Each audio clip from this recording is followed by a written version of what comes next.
30 juin 1311.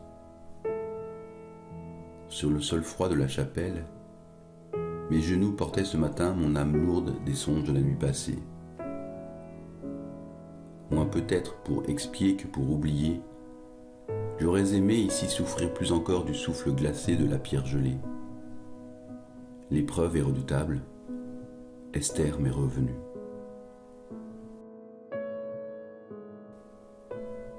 « 26 juillet 1311. Je viens de l'apprendre. Le grand béguinage de Paris m'attendra pour une messe exceptionnelle le premier dimanche de l'Avent. Esther y sera. Elle se tiendra là, et quand nos regards croisés feront exploser paix et sécurité qui déjà s'enfuient, je goûterai alors l'infinie saveur de la voir à nouveau, dans la douleur non moins grande de ne pouvoir l'approcher et de vivre comme une torture l'éloignement si proche. 2 décembre 1311. Quand Esther s'est avancée dans l'allée centrale pour recevoir la communion, le redouté et l'attendu marchaient d'un même pas. Mais lorsqu'elle s'est arrêtée face à moi, en la déhissance de ses yeux si proches, c'est en mon âme l'inavoué et l'inconnu qui s'avancèrent encore d'un pas invisible, avec la force soudaine de ces vents violents qui forcent et claquent fenêtres. Depuis notre première rencontre dans le cadre de ma charge de visiteur du grand béguinage de Paris, chacune des entrevues qui s'étaient succédé avait accentué l'évidence. Pourtant nous avions su tous les deux accepter l'attirance sans en vivre l'interdite révolution, la dompter en respect réciproque puis bientôt en amitié. Alors pourquoi hier matin ai-je franchi sans même résister les dernières limites des espaces souverains par-delà lesquels la rivière n'est plus que torrent. 3 décembre 1311. Qu'ai-je ainsi touché au fond de ses yeux pour rendre si brusquement friable le roc, douteux le certain, mouvant l'immobile? Qui es-tu, Esther, toi quand mes souvenirs ce soir je dévisage comme l'envol? Qui es-tu, toi, que je me prends soudain à aimer jusqu'au-dessus des abîmes? 8 décembre 1311. Reprendre inlassablement le fil des activités désarticulées, puis encore et encore constater que ma barque est embarquée, que mes pensées sont pensées, qu'elles ne m'appartiennent pas plus que je ne m'appartiens, et qu'au fond bientôt, je ne pourrai plus ne pas lui dire. 13 décembre 1311. Elle a dû recevoir ma lettre ce midi. En nous inscrivant par elle dans l'ordre des réalités tangibles, je sais ma folie, mais ressens aussi l'ivresse d'une indicible expansion de vie. 19 décembre 1311. Toujours aucune réponse. Je sais pourtant qu'elle partage ma certitude. En cette communion du premier dimanche de l'Avent, cette vérité, je l'ai touchée comme elle l'a touchée. Il se peut cependant qu'elle désapprouve ma volonté d'en tirer quelque conséquence que ce soit. Et pour commencer, cette première lettre. 21 décembre 1311. Les jours qui passent nous rapprochent de la messe de Noël au cours de laquelle nous sommes officiellement appelés à nous revoir à minuit en la cathédrale Notre-Dame. Comment saurais-je si son indifférence est feinte ou non? Si les banalités de l'échange mondain après la messe de la Nativité ne sont que d'inévitables jeux requis par la situation ou l'horizon indépassable de notre future relation. 23 décembre 1311. En empiétant sur le raisonnable, la témérité a encore étendu son champ ce matin.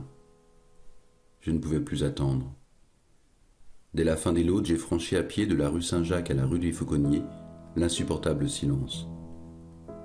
Adossé au mur d'enceinte construit par le roi Philippe Auguste à la fin du siècle dernier, l'imposante bâtisse qui accueille le grand béguinage de Paris forme un large quadrilatère qu'encadrent de petites maisons, toutes ouvertes sur une large cour intérieure. C'est là, en son entrée, qu'elle vint me retrouver après l'avoir fait mander. Le sourire discret qu'elle m'adressa ne me rassura qu'en partie. Prétextant une réunion à Notre-Dame pour la préparation de Noël, Esther fait partie du conseil des 4 sages qui s'occupent de la vie communautaire du béguinage. Nous étions désormais enfin seuls à l'extérieur.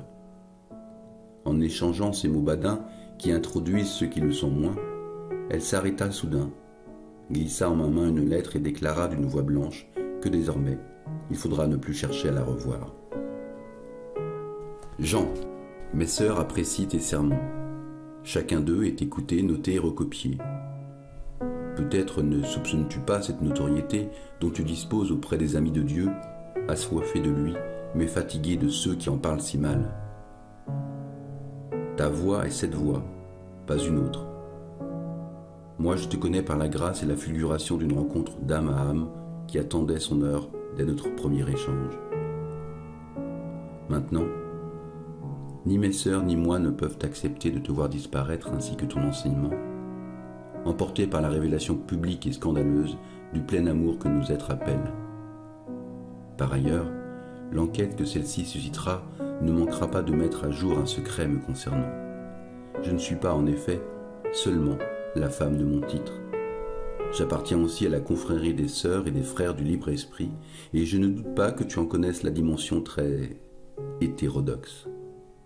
Te compromettre avec moi, c'est donc aussi te compromettre avec eux, et, à notre commune faute initiale, ajouter l'impardonnable, celle d'être un hérésiarque que tes sermons et écrits concourent déjà à suspecter. Adieu.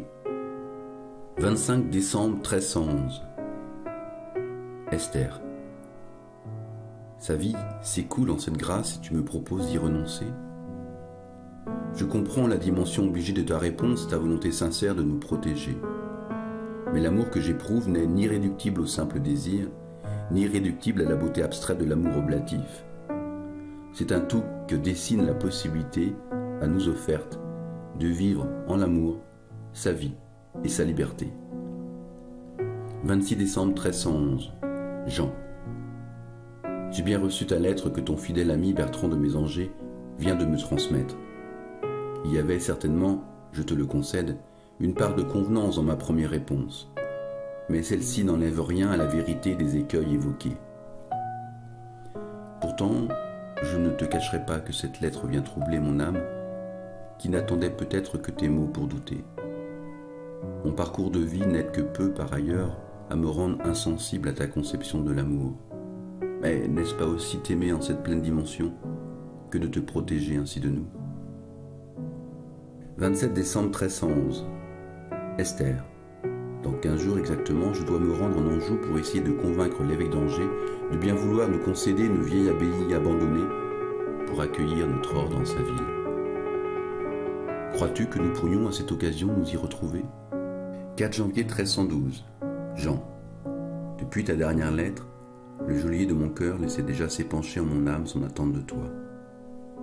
La perspective de te retrouver loin de Paris et de ses regards bavards vient de vaincre ces dernières réticences. La famille d'une de mes sœurs béguines peut m'héberger quelques jours à Angers. Tu m'y trouveras à la Saint-Guillaume, en sa cathédrale, à l'heure des vêpres. 11 janvier 1312. La neige qui accompagnait hier nos marches rapides à la sortie de la cathédrale continue à tomber sur les toits de la ville d'Angers et tire en silence sous le continuum de sa couleur blanche, le temps maintenant pourtant passé de ta présence avec moi. Comment dire cette première soirée de discussion folle, de ces regards brillants, de ces rires d'enfants? Comment décrire le désir naissant d'embrasser la joie de tes yeux et de ton sourire, de sentir soudain qu'il est partagé et de vivre enfin la chaleur de tes lèvres sur les miennes? Comment dire tout cela et rendre le bouleversement de deux êtres qui, en choisissant de déployer la vie en ses vertiges, avaient en même temps la certitude d'être plus que jamais fidèles à sa quête? Comment expliquer cela à ceux qui ne pourront ni ne voudront l'entendre? 12 janvier 1312. Ce que l'on a résulte du degré d'intensité de notre acte d'exister dans la présence à soi, là, en cet instant. Plus cette présence à soi est forte, plus s'ouvrent les mondes étagés de l'âme et des intelligibles. Autant de mondes invisibles et inexistants pour celui-là seul qui s'y absente dans la mesure même où il s'absente à lui-même dans le divertissement stérile, l'attente d'un avenir qui n'est pas et le souvenir d'un passé qui n'est plus, dans la mesure autrement dit où il se fait le créateur du temps et en devient d'un même geste son fidèle esclave. 13 janvier 1312. Ce souvenir, laissé encore venir, au travers de nos yeux mi-clos, la lumière d'âmes incendiées perçait encore avec les premiers rayons de l'aube. Sur le sol de la chambre, çà et là, retenue entrave, réduite à de vagues épaves, témoignait du temps frivole, des identités séparées et folles. Non loin, dans les vents tournoyants du désir, nos corps nus aimaient toujours et se laissaient encore aimer. 13 janvier 1312. Esther. Les jours passent et n'effacent les moindres détails de toi et de nos joies. Seul le souvenir de celui qui a précédé ta venue semble avoir disparu. Large de toi, je réalise que l'oubli du moi en lui, longtemps entendu comme un effacement par retrait, s'opère sous le mode plus inattendu de la dilution par expansion. Au regard de mes plus constantes aspirations, combien m'as-tu déjà donné, Esther, que les mots sacrés n'ont jamais pu délivrer. 30 janvier 1312. Jean. Ce qui déborde ainsi du moi et estompe ses frontières n'est pas seulement sa vie, mais encore le commencement d'une promesse, la promesse du retour au commencement. Le temps est venu pour moi de rompre pour toi seul le premier saut des enseignements de mes pères. En sa courte vie, l'homme découvre vite sa vulnérabilité et sa grandeur, sa dépendance à l'égard d'une source originaire, mais aussi sa formidable capacité à lui rendre grâce ainsi qu'à se faire, en ses propres activités, le vecteur et le multiplicateur de sa puissance créatrice. Cependant, l'homme peut, et nous en partageons la conviction, se dépasser et aller plus loin encore. Il peut réaliser dès cette vie la présence de cette source en remontant à elle. Ceci est la raison d'être profonde des religions lorsque ces agents ne se contentent pas d'offrir un cadre culturel au culte de la source. Mais c'est encore la raison d'être de nombreux chercheurs de Dieu, indépendants de toute autorité. Chez nous, chez les sœurs et les frères du libre esprit, cette réalisation par quoi l'esprit recouvre sa liberté à l'égard de ce qui l'irrigue, ce retournement en la source incréée du regard premier, ce pas en arrière de la conscience impersonnelle en amont de ce qu'elle éclaire, nous l'appelons le recul en Val-Dieu. Vivre sa vie élargie en nous n'est pas encore vivre de sa vie impersonnelle. Amoindrir la puissance du moi n'est pas encore s'en libérer. D'autres étapes qu'offre en notre communauté l'enseignement initiatique des deuxième et troisième sauts restent à franchir. Si le recul en Val-Dieu demeure toujours une grâce divine que rien ni personne ne conditionne, rien n'interdit pour autant de se rendre toujours plus disponible à sa venue. Voudrais-tu venir nous rejoindre ? 5 avril 1312, un monde s'est effondré. Ma présence à l'assemblée des sœurs et frères du libre esprit est désormais connue de mon ordre.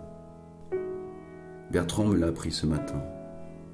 Au vu des preuves qu'il m'a rapportées, il semblerait que l'enquête interne soit plus ancienne et ne soit pas directement liée à ce dernier événement. La perspective du procès se devine sans mal dans les premiers bruits du scandale. 7 mai 1312. Ils ne veulent pas tarder. Notre procès se tiendra ici même dans un mois. Heureusement, Bertrand peut venir encore me voir et faire circuler ces quelques feuilles de papier. 13 juin 1312. Que me reproche-t-on en fait ? De m'être soustrait au monopole jalousement gardé de l'interprétation des évangiles et de rendre par là même l'Église moins indispensable ? Cette évidente raison n'est pourtant point celle que j'ai dû écouter en silence, ce matin, en ce premier jour du procès. M'accuser de complicité avec les hérésiarques du libre esprit est plus simple pour eux. Surtout lorsque la doctrine de ces derniers est si honteusement caricaturée. Mais pourquoi m'étonner ? Ne le savais-je pas déjà, quand lâchement, en leur camp, je me taisais. 23 juin 1312, sentence rendue. Je confie aux pages de ce journal mon humble message. Adieu. 24 juin 1312. Le vieux chêne de nos bûchers brûlait désormais la lumière qui venait à lui. Sur la place de Grève, les volutes de fumée n'étaient plus celles des gaz chauds du bois et de nos chairs carbonisées, mais celles que la lumière torturée de tous côtés dessinait en descendant et en tourbillonnant, comme aspirée par le vide d'un monde ignorant. À mon tour, j'étais aspiré en son cœur. Il n'y avait plus personne, seul l'assourdissant crépitement de mes os qu'éclatait en 1000 fragments la chaleur du brasier déchirait l'espace. J'étais ce corps qui finissait, mais encore l'âme or qui observait.